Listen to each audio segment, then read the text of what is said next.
everyone, and welcome to my channel. Make sure you go ahead and click that subscribe button and that notification bell so you never miss a new video or a live stream, and give me a big thumbs up at the end of the video. All right, you guys, so you have seen and heard about my Hobonichi. So what am I going to use it for?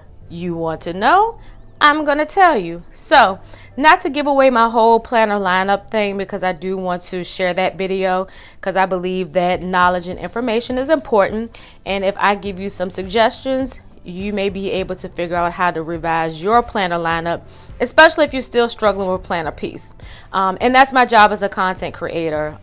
It's not to, realistically, it's not to enable you, even though a little bit of enabling happens, but it's to inform you of what's out there and to inspire you. Because when I got into the planner community in February of 2018, I didn't know it was out there, and now I have a arsenal of information that I want to share with you guys. So what I want to show you is how I'm going to set up the inside of my planner. So as you know, this is the inside, the front part, and it just basically has the word hobo all throughout. And I wanted to change this up. I've seen a couple of other Hobonichi planners set theirs up this way, and one of my good girlfriends, she did hers as well. So I wanted to do it myself. So what I did, and I'm going to show you, what I did was I got some cardstock paper and I cut it in the size of the back of the planner, and I used some permanent adhesive tape. My tape of choice right now is Tombow, and this is permanent, so it does not move. So because the paper is thicker, I did have to cut it in half. If you get the thinner paper or the paper that already has adhesive on it, it's thinner, so you can actually just lay it all out and fold it. But again, I couldn't do that because this is thicker, and I want to show you how I did it. So this is the cardstock paper that I got, and I wanted to get gold because I figured it would be really nice with the ivory.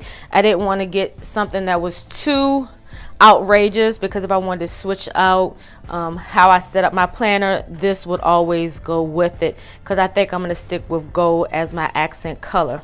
But this is just a square piece of cardstock. You can kind of hear the heaviness. I always believe the sound test kind of shows you how heavy the paper is. Like I said, I got it from Hobby Lobby. It's the Paper Studio paper. It was $1.99, but you know they always run in a sale. They had 50% off when I purchased this. And if they don't have a sale, we all got that app that has that 40% off. So it's a good buy, because you can use the scraps for decorating your planner, whether it's your Hobonichi or your traveler's notebook or any of your spiral or disc bound planners. So let's go ahead and get to showing how I put this together.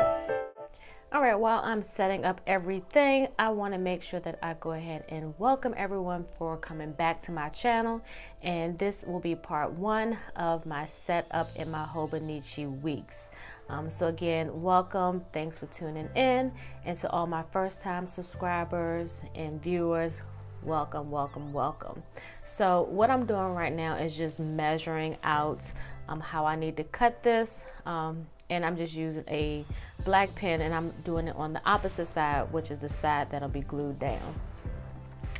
So I do have this Fiskar paper cutter, and I do have this listed on my Amazon shop if you are interested in purchasing one. Now I am out of frame because the way I have my camera set up, you can't see every point, but I try to make sure that I cut it in the direction of the actual pages. Now I need to lay it. Now after cutting it, I realized I did not cut it right, in which you may notice, you may not, but I did decide to just let you all know that. So basically what I'm doing now is with the other piece that I just cut, I'm attempting to cut it to measure out width to width and length to length of the Hobonichi, the inside. And as I showed you, I'm just covering up the inside because I really didn't want the hobo design to show that they have on that cover, in which you can by any means keep it like this. You do not have to customize it or add any papers or anything. So what I'm doing now, I'm just showing you if you would be using a thinner sheet or an adhesive sheet, you could just lay it like this, fold it over, and it'll work perfectly. But because this is cardstock, I do need to cut it in half. So that's what I'm doing now, just measuring out the side to see how I need to cut it. Again, this sheet, I do believe I kind of messed it up. So what I did was pulled from another piece that I had pre-cut, just to kind of see how I was going to lay it down. And I like to close it, because when you close your planners, it does push the paper out some. So you want to make sure that it's not hanging over too much. And what I like to do is to, I don't measure it from the actual top of the planner to the bottom, because if you can see the trimming that does not have the Hobo logo, that's the leather part, and I don't want to damage the leather part. So I just made sure that I covered it just enough so you won't see all of the Hobo. Now a little bit of it is peeking out, and that was my preference. I didn't technically want to cover it from the top to top, and basically the Hobo cover is just all paper, so you really aren't doing any damage or harm to it.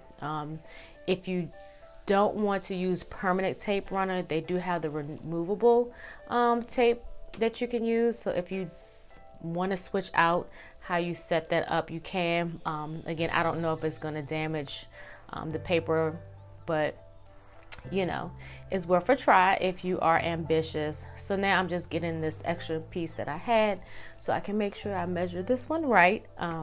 But I think I was just so excited to get it all set up, I just wasn't paying attention. But it's super easy to do this. It's just all about making sure you measure it. You don't have to use a ruler or anything, just eyeball it.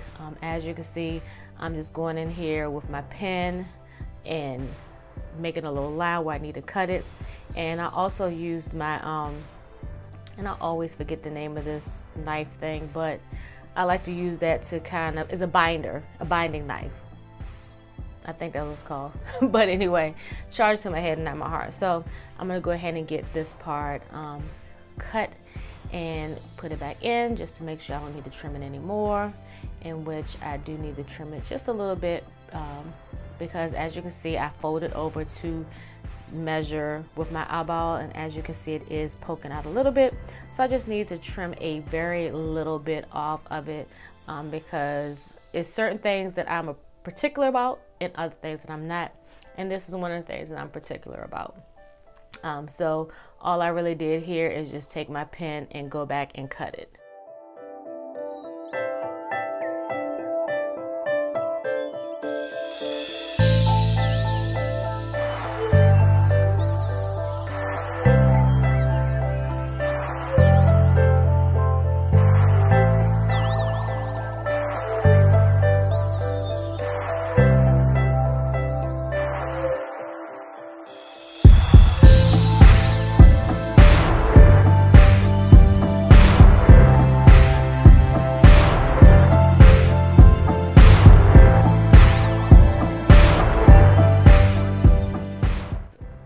Y'all know your girl can't talk through a whole video.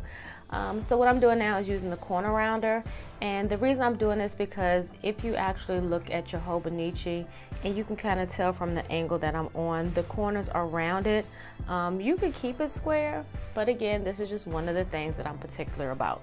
I wanted it round so it could kind of be have a more cohesive look. So this is the Tombow permanent tape that I'm using, and I'm just putting it on there very generously, because I want to make sure it sticks and it does not pull out. So what I like to do is just to sit the edge right in the crease of the planner. That way it'll align just like I need it, instead of just kind of laying it on the page. And to seal it, to make sure it's all right. I'm shaking the table, well, shaking the camera. I just kind of press it down, and as you can see, it fits in there perfectly, and you can see the little bit of leather that is still poking out, and that is perfect. So now I'm gonna go ahead and just add the other piece, and again, like I said, I just had to recut a piece because the one that I had, I messed that all up. Maybe at a later date I'll do another video, but I figure it's pretty much self-explanatory. It's just all about cutting it, making sure you do your markings correctly, in which I didn't, but you know, by this being a smaller planner, with the scraps that I had left, it was enough.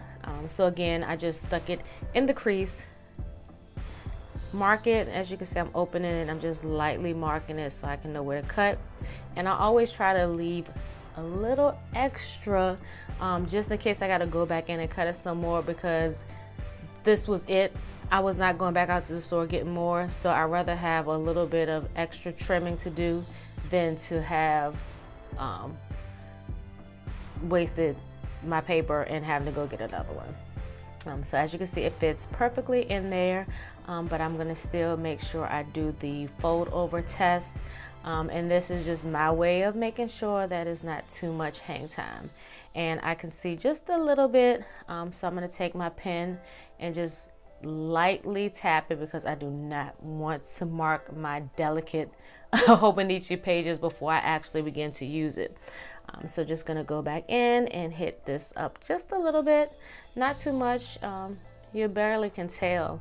It's probably not even a fingernail length, but then again, if you have long nails, you know, that doesn't count. But anyway, I'm digressing. So I'm just going in, hitting this again, because it's so thin. It was a little bit just kind of still poking off right there.